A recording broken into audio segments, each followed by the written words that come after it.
You have greatness in you. I'm excited about sharing with you this next chapter in my life. As I think about my life, and we all know that life is lived going forward, but we understand it looking back. And there are things that we experience. At the time we experience those things, we believe they happened to us. But what I've come to know, they happened for us. Over 3 decades ago, about 3 decades ago, I had a youth program in Miami, where I am now, where I'm doing a speaker training and training people how to monetize their voice, how to create an experience with their voice, how to tell their story, how to make a difference with our youth. And it dawned on me, here I am back in Miami, and what caused me to become a motivational speaker, I went before the Miami City Commission and turned down $100,000 contract to renew the contract that I was using to train youth in Liberty City. And I came under a political attack by then State Attorney General Janet Reno, because I went to school with Arthur McDuffie. And one of the community activists told her, you need to investigate this guy. He has influence with the masses. So Janet Reno, she did that because this person said, you need to have a preemptive strike. And so I want you to look at what I did. Told her, put on the screen. This is in the Sun Times. I went down, keep it there while I talk. Why did you take it back? Why did you take it down? Told her. Okay. I don't need to be seen. Just keep the article there. You just had it there. Stand by.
Rapper just been killed recently in Houston, Texas. This sagging phenomenon. It's a culture that says, I don't care. It's a culture, HIV, a virus that came along before COVID, HIV, hood-infected virus, AIDS, addiction to incarceration, and death syndrome. We cannot expect the government to do what's necessary. When you think about the disruptive impact that the coronavirus has had on African-American kids, Latino kids, or Asian kids, or other minorities, you can't expect the government to do right by people who are not a part of the dominant culture. They haven't done it, and that's not their intention. I think that we all have to stand up and become more involved. And so I believe that this is a crucial place where we are. And if you believe, as I believe, that we can do something about it, that we can play a role in it. So let me share with you what I'm doing. I'm back. I'm starting the Les Brown Leadership Entrepreneurial Institute, teaching our young people how to go into business for themselves, teaching them how to become entrepreneurs, giving them a larger vision of themselves, letting them know that you don't live life as it is. You live life as you are. As a man thinketh in his heart, so is he. Transforming their mindset, teaching them the skill set that's required in this new economy of accelerated change, overwhelming complexity, and tremendous competition. Letting them know that this is a time where you have to learn, you have to unlearn, learn, and relearn. Unlearn the way that you've been operating and thinking and behaving. And you must relearn because things are constantly changing. And so my vision has been, and I did it in Washington, D.C. and in Chicago, training kids and their parents and relatives together. I'm going to do it. I'm getting ready for 2023. And I want, if you believe as I believe, what you're about to see is something that has value. I want to see some fire. Tola, would you please play the video? Let us say together, there's greatness in me. I can feel it. I was chosen by God for a great work. I was chosen 1 out of 400 billion sperm. I'm destined for greatness because of my choices, because of my values, because of my destiny, because of my family, because of my church, and because it is my right to use my talents and my gifts to the best of my ability. You are the future world changers. You're the individuals that will begin to write the course of history. Change the world first start by changing yourself. You want to start holding a vision of how you see yourself in the future. I had a vision of myself being a multimillionaire. I had a vision of myself being my own boss. I have a commitment to win. Most people, poor people, don't have a commitment to win. You ask them a question, ask them to do something, most poor people will say, I'll try. You never want to use the language of I'll try. That's the language of losers. You want to say, if there's something you want to do, I'll get it done. Consider it done. You want to make a commitment. Most people never achieve their goals because of the fact, coming out of poor culture, they have the habits and the behaviors of making poor choices. So they suffer from possibility blindness. You want to be open to the possibilities. Master something you love. I love to speak. I love talking to people. I love to make people laugh. I love to make people feel good. And so therefore, I developed a career that allowed me to do that which I love to do. Tiger Woods loves to do what? He loves to play golf. And because he loves to do that, he has mastered that, and that has earned him millions of dollars.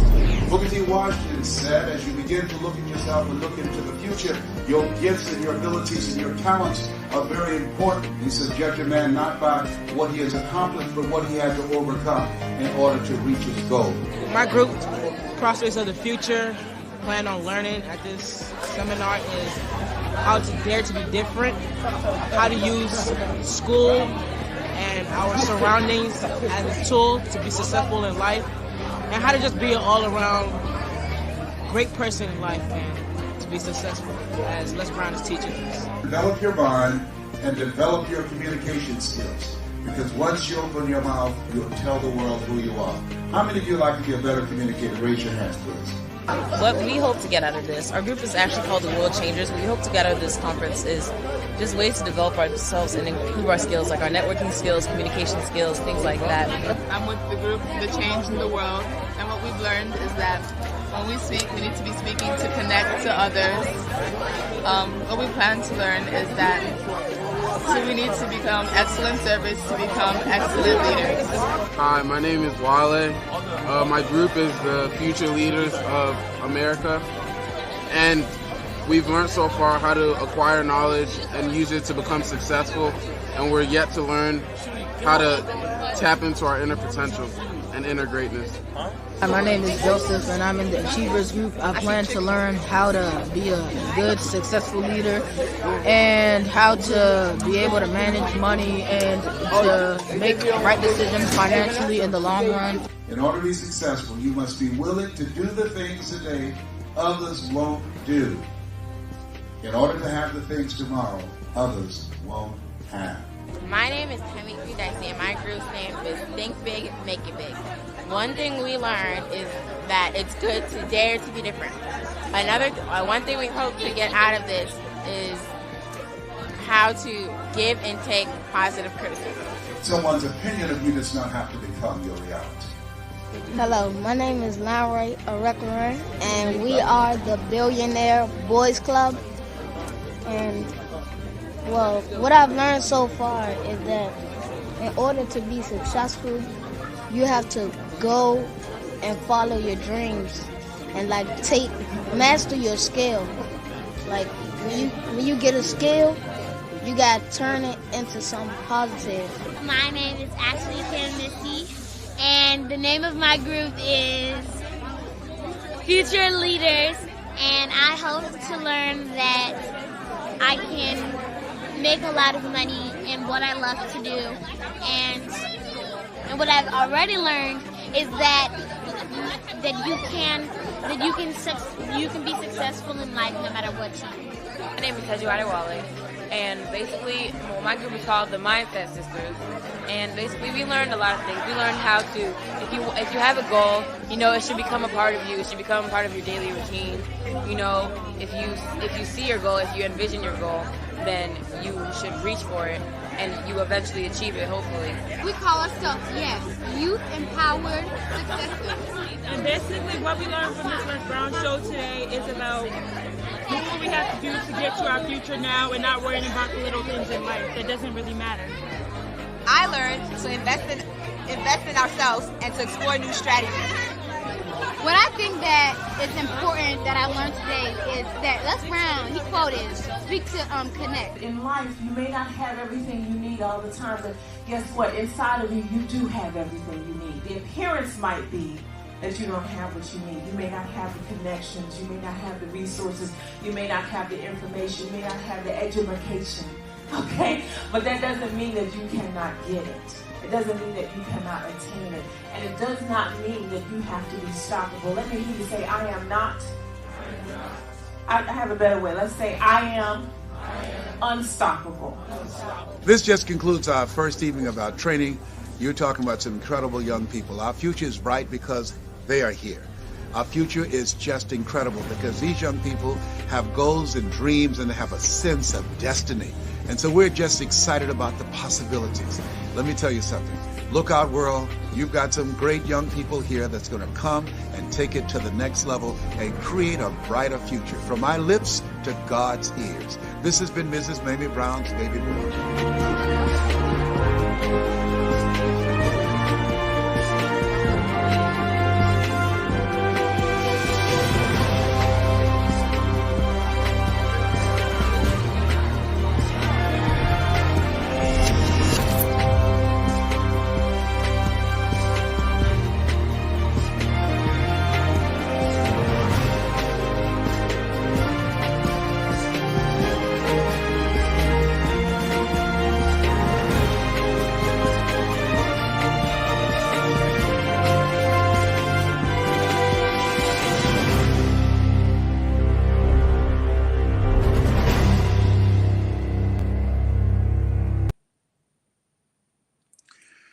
You know, as I was watching that, they used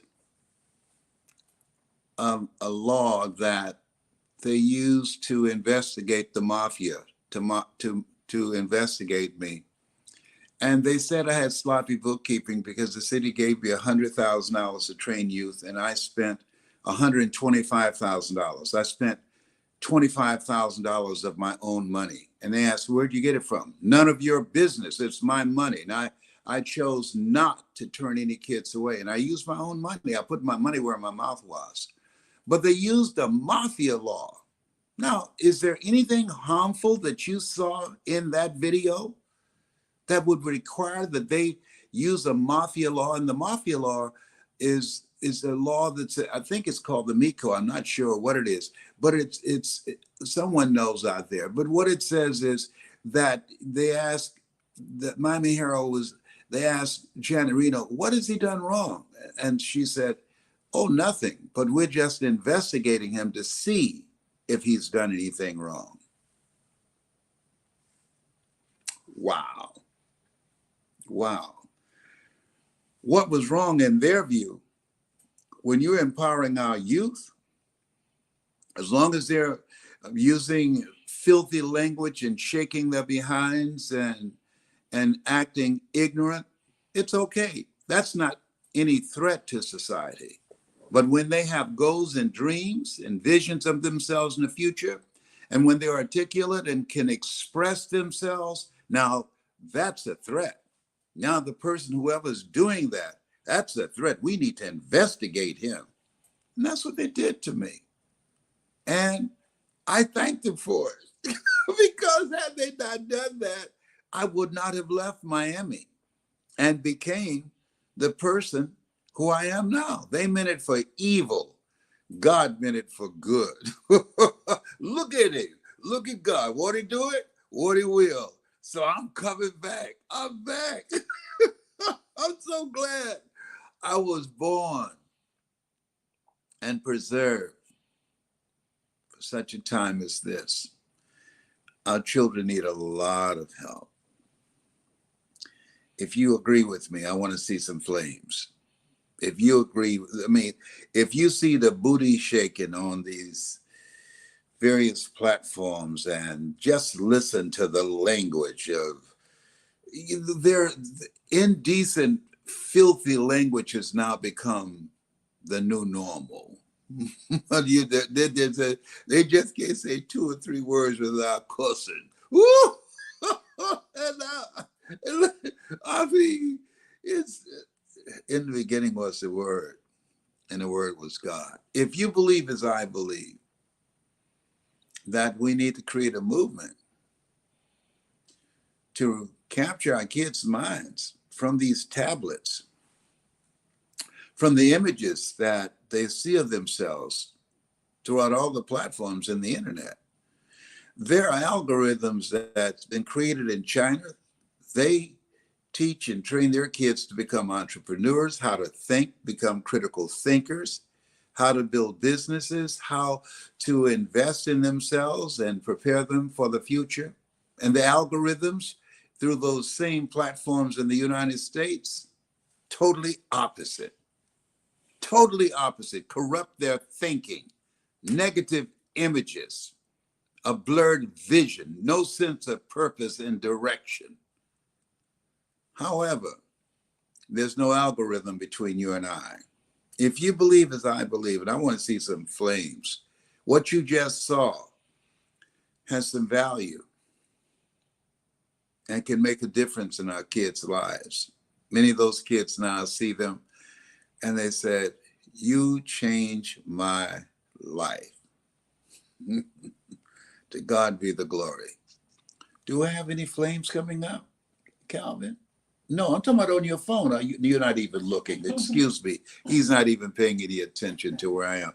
I got to get somebody with me that can help me. If you, it's okay. It's okay. It's okay. It's all right. I've got to get somebody that's going to be focused on my stuff. All right. He's focusing on his stuff, and he should. He should. I don't need that now.